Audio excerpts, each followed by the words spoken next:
योगी आदित्यनाथ क्या कुछ कह रहे हैं, सीधे वो सुनाते हैं आपको।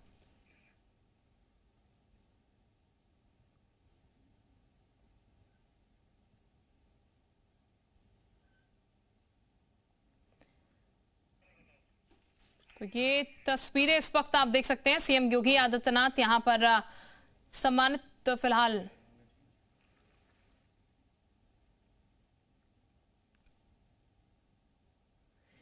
तो सीएम योगी आदित्यनाथ कार्यक्रम में मौजूद हैं और वहीं पर फिलहाल देखिए सम्मानित किया जा रहा है यहां पर। और सीएम योगी आदित्यनाथ संबोधन यहां पर से करते हुए आपको कुछ देर बाद नजर आएंगे, लेकिन फिलहाल ये तस्वीरें इसी कार्यक्रम से जुड़ी हुई हम आपको दिखा रहे हैं। दोनों डिप्टी सीएम साथ में मौजूद हैं और फिलहाल सम्मान, बहुत सम्मान है इनका। और अब संभव अभियान के अंतर्गत उत्कृष्ट कार्य करने वालों का सम्मान तो मैं मंच पर बुला रहा हूं ऋतिक को। 2 वर्ष 4 माह के ऋतिक, उनकी मां दूज रानी, आंगनबाड़ी कार्यकर्त्री शांति देवी, ग्राम प्रधान निर्मला पाल, मोहनलालगंज। अति कुपोषित बच्चे को पुनः स्वस्थ करने में ये टीम सामने है। मुख्यमंत्री महोदय के कर कमलों से सम्मान हो रहा है इन सबका। बाल विकास और पुष्टाहार विभाग का एक अद्भुत पहल माननीय मुख्यमंत्री महोदय के मार्गदर्शन में छोटे बच्चों के प्रति माननीय मुख्यमंत्री का स्नेह और प्रेम, क्या तालियां नहीं बजाएगा सभागार।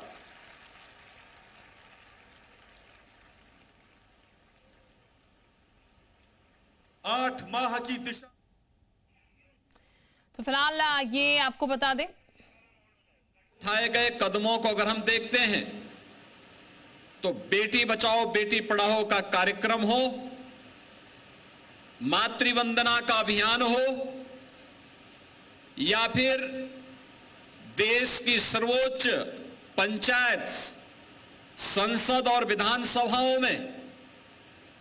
महिलाओं के लिए 33% आरक्षण के लिए नारी शक्ति वंदन अधिनियम,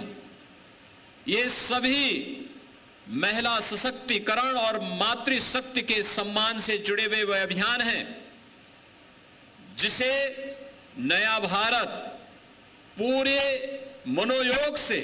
स्वागत करता है और उनका अभिनंदन करता है। आदरणीय प्रधानमंत्री जी की इस प्रेरणा से उत्तर प्रदेश सरकार ने पिछले 8 वर्ष के अंदर इस दिशा में अनेक कदम बढ़ाए। खासतौर पर बेटी की निःशुल्क शिक्षा की व्यवस्था हो, या फिर मुख्यमंत्री कन्या सुमंगला योजना, जो अलग अलग चरणों में बेटी को जन्म लेने से लेकर के बेटी को स्नातक तक की शिक्षा के लिए 25,000 रुपए के पैकेज की व्यवस्था प्रदान करता है। मुख्यमंत्री सामूहिक विवाह योजना के माध्यम से हर बेटी की शादी में मुख्यमंत्री सामूहिक विवाह योजना में 1 लाख रुपए की सहायता राज्य सरकार के द्वारा उपलब्ध करवाने का कार्यक्रम है। या फिर प्रदेश के स्तर पर चलने वाले वे सभी अभियान जो आज नारी शक्ति को सशक्तिकरण की ओर आगे बढ़ाने में अपना योगदान दे रहे हैं। और उसी क्रम में प्रधानमंत्री जी ने आज अपने पावन जन्मदिन पर देशवासियों को स्वस्थ नारी सशक्त परिवार के जिस अभियान के साथ जोड़ा है, उस अभियान का शुभारंभ आज हम लोगों ने लखनऊ में, और मुझे बताते हुए प्रसन्नता है कि अभियान स्वास्थ्य शिविर के माध्यम से महिला संबंधी जो विभिन्न प्रकार के स्वास्थ्य संबंधी समस्याएं होती हैं, उन सब के अभियान को पूरे प्रदेश भर में एक साथ 20,324 शिविरों के माध्यम से यह कार्यक्रम स्वास्थ्य विभाग के द्वारा संचालित हैं, जिनमें रक्त की जांच, ब्लड प्रेशर, डायबिटीज की जांच, ओरल कैंसर, स्तन कैंसर, सर्वाइकल कैंसर, एनीमिया की जांच, उच्च जोखिम वाली महिलाओं के लिए ट्यूबरक्लोसिस की जांच, गर्भवती महिलाओं की प्रसव पूर्व देखभाल एवं परामर्श, बच्चों के टीकाकरण के अलावा विभिन्न स्वास्थ्य संबंधी जागरूकता का यह पखवाड़ा कार्यक्रम आज से प्रारंभ हुआ है और यह न केवल स्वस्थ नारी की जांच से जुड़ा हुआ अभियान है, बल्कि परामर्श से जुड़ा हुआ अभियान है, बल्कि उनके निःशुल्क उपचार का अभियान इसके साथ ही इस 15 दिन के विशेष अभियान के साथ जुड़ रहा है। जहां एक ओर यह कार्यक्रम स्वास्थ्य विभाग के द्वारा संचालित है, तो वहीं दूसरी ओर प्रदेश भर की 1,89,000 आंगनबाड़ी केंद्रों में भी आज यह कार्यक्रम नारी जागरूकता के अभियान के साथ आंगनबाड़ी केंद्रों में भी इस अभियान को जोड़ने का कार्यक्रम किया गया है। इसके माध्यम से आज युवा शक्ति के द्वारा पेशेवर रक्तदाताओं को हतोत्साहित करने और रक्तदान के प्रति प्रोत्साहित करने के लिए 507 स्थानों पर रक्तदान शिविर के भी बृहद आयोजित किए जा रहे हैं। ये सभी कार्यक्रम इसलिए किए जा रहे हैं जिससे प्रत्येक नागरिक के जीवन में व्यापक परिवर्तन किया जा सके। मुझे बताते हुए प्रसन्नता है कि आज उत्तर प्रदेश के अंदर ग्रामीण क्षेत्र में महिला स्वयंसेवी समूहों की संख्या 10 लाख है, जिनके माध्यम से लगभग 1 करोड़ बहनें महिला स्वयंसेवी समूह के अभियान के साथ जुड़ करके आत्मनिर्भर उत्तर प्रदेश के लक्ष्य को आगे बढ़ाने में अपना योगदान दे रही हैं। नगरीय क्षेत्रों में भी लगभग 1 लाख महिला स्वयंसेवी समूह के माध्यम से 10 लाख महिलाएं इस कार्यक्रम के साथ जुड़ी हुई हैं, जो नगरीय क्षेत्रों में भी आत्मनिर्भरता और व्यापक जन जागरण के इस विराट कार्यक्रम को आगे बढ़ाने का काम कर रहे हैं। आंगनवाड़ी केंद्रों के माध्यम से पोषाहार का जो अभियान हम लोग कुपोषित माता को या कुपोषित बच्चे के लिए उपलब्ध करवाते हैं, उस अभियान में THR प्लांट प्रदेश के अंदर 204 अब तक कार्य कर रहे हैं और मुझे बताते हुए प्रसन्नता है कि इन THR प्लांट के माध्यम से महिला स्वयंसेवी समूहों के माध्यम से 60,000 बहनें 8,000 रुपये प्रति माह इसके माध्यम से पैसा भी कमाती हैं। आज हम लोगों ने NAFED से इसके बारे में चर्चा की है कि इन THR प्लांट को और बड़े पैमाने पर आगे बढ़ाने और आंगनबाड़ी केंद्रों की उन महिला स्वयंसेवी समूह के माध्यम से जो रेसिपी तैयार किया जाए वह न केवल आंगनबाड़ी केंद्रों के माध्यम से आगे बढ़ाने का कार्य हो, बल्कि इस अभियान के माध्यम से हम यह सुनिश्चित करेंगे कि जो अतिरिक्त उत्पादन उन THR प्लांट के माध्यम से हो, उन THR प्लांट को उस अतिरिक्त प्रोडक्शन को NAFED अपने केंद्रों के माध्यम से बेचने का काम करेगा। इसके माध्यम से उन बहनों की अतिरिक्त आमदनी हो पाएगी, जिसको हम लोग अब तक ये मानते थे कि राज्य सरकार के सहयोग से आगे बढ़ पाएंगे। अब राज्य सरकार ही नहीं बल्कि भारत सरकार की संस्था NAFED भी उसमें सहभागी बनकर के बड़ी संख्या में, हजारों की संख्या में उन बहनों को आगे बढ़ाने, आत्मनिर्भरता के लक्ष्य को प्रदान करने में अपना योगदान दे पाएंगे। पिछले 11 वर्ष में प्रधानमंत्री मोदी जी के नेतृत्व में स्वास्थ्य के क्षेत्र में जो क्रांतिकारी परिवर्तन देखने को मिला है वह हम सबके सामने है। और मैं तो आज के दिन पर खास तौर पर चिकित्सा स्वास्थ्य विभाग को इस बात के लिए धन्यवाद दूंगा कि उन्होंने 41वां मेडिकल कॉलेज भी कल प्रारंभ कर दिया है पिछले 8 वर्ष के अंदर, और यह भी अमेठी के अंदर प्रारंभ हुआ। आप सोचो, अमेठी का नाम आप सुनते रहे हैं, लेकिन अमेठी में अपना मेडिकल कॉलेज पिछले 70 वर्षों में वे लोग नहीं बना पाए जिन्होंने 65 वर्षों तक देश में शासन किया था। लेकिन प्रधानमंत्री मोदी जी के नेतृत्व में हम लोगों ने 8 वर्ष के अंदर ही अमेठी में भी मेडिकल कॉलेज दे दिया है और 50 सीट के साथ इस सत्र में उसमें प्रवेश प्रारंभ होंगे। मैं इसमें खास तौर पर मयंकेश्वर शरण सिंह जी को, जिन्होंने इस मेडिकल कॉलेज के निर्माण में स्वयं की प्रॉपर्टी भी उपलब्ध करवाने में योगदान दिया था, मैं इसके लिए उनको हृदय से विशेष रूप से उनको बधाई देता हूं। आप सोचो कि देश यानी उत्तर प्रदेश में जब से आधुनिक स्वास्थ्य की सुविधाएं प्रारंभ हुई होंगी तब से लेकर के 2017 तक केवल 40 मेडिकल कॉलेज बने थे, प्राइवेट और सरकारी दोनों मिलाकर, और पिछले 8 वर्ष में ये 41 मेडिकल कॉलेज बन गए हैं और इनमें ज्यादातर सरकारी मेडिकल कॉलेज बने हैं, प्राइवेट कम सरकारी ज्यादा। क्योंकि सरकारी मेडिकल कॉलेज में हम लोग फ्री में उपचार की सुविधा दे पाते हैं, दवा भी उपलब्ध करवा पाते हैं, जांच की सुविधा भी उपलब्ध करवा पाते हैं और ये सुविधा वहां पर विस्तार से उन्हें उपलब्ध कराया जाता है। महिला कल्याण और बाल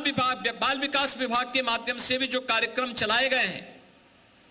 उसके परिणति हम सबके सामने आई है और उसमें खास तौर पर हम लोग जब national health family health survey को देखते हैं, इसमें जिसके बारे में आदरणीय प्रधानमंत्री जी भी चर्चा कर रहे थे कि हमें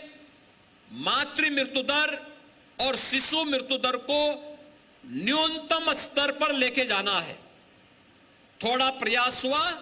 आज परिणाम हम सबके सामने आया और वो परिणाम है, अगर हम 2015-16 की तुलना में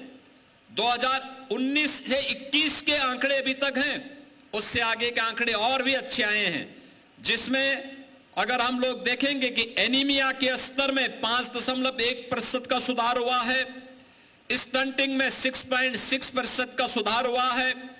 अल्प वजन में 7.4% का सुधार हुआ है और सूखापन में 0.6% का सुधार इसमें हुआ है। हम लोगों ने यह भी देखा कि शिशु मृत्यु दर घट करके यह 37 पर आया है, यानी 45 से 37 पर आया है और मातृ मृत्यु दर 141 पर आई है। यानी यह भी वहां आंकड़े हैं जो दिखाता है कि हमारी दिशा सही है और जब योग्य मार्गदर्शन आदरणीय प्रधानमंत्री जी का हो और नियत साफ हो, नीति स्पष्ट हो, तो परिणाम आने में देर नहीं लगती है। मातृ मृत्यु दर, शिशु मृत्यु दर, एनीमिया के स्तर में सुधार, स्टंटिंग को और यानी स्टंटिंग के स्तर में सुधार, अल्प वजन में सुधार करने की व्यवस्था, सूखापन से मुक्ति की व्यवस्था जैसे आने वाले परिणाम इस दिशा में हमें आगे बढ़ाने का कार्य करते हैं। आज जब हम प्रधानमंत्री जी के इस पावन जन्म दिवस के अवसर पर यहां पर एकत्र हुए हैं, मुझे बताते हुए प्रसन्नता है, उत्तर प्रदेश सरकार इस वर्ष स्कूल मर्जर के कार्यक्रम के माध्यम से आंगनबाड़ी केंद्रों को अपना भवन देने के साथ ही एक बड़े अभियान को भी लेने जा रही है, जिसमें 3 वर्ष से लेकर के 6 वर्ष के हर बच्चे को एक अतिरिक्त पोषण मिशन के साथ हम जोड़ करके अपने प्रदेश के बचपन को ही सुरक्षित रखने के बड़े कार्यक्रम को आगे बढ़ाएंगे। क्योंकि यह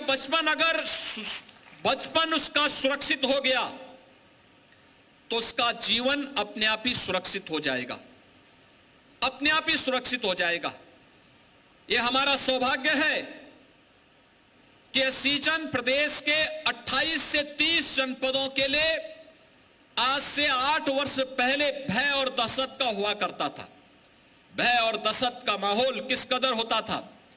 हर मां सशंकित रहती थी, पता नहीं कब किसके साथ क्या घटना घटित हो जाए, कौन बच्चा चपेटे में आ जाए। इंसेफ्लाइटिस की बीमारी असमय उन बच्चों को निगल लेती थी। लेकिन पिछले 8 वर्ष के अंदर किए गए प्रयासों का परिणाम है कि आज इंसेफ्लाइटिस पूरी तरह समाप्त हो चुकी है उत्तर प्रदेश में। इस बीमारी ने 40 वर्ष में 50,000 मासूम बच्चों को निगला था। आज यह बीमारी पूरी तरह समाप्त हो गई है। अब हमारा प्रयास है मलेरिया, डेंगू, कालाजार, चिकनगुनिया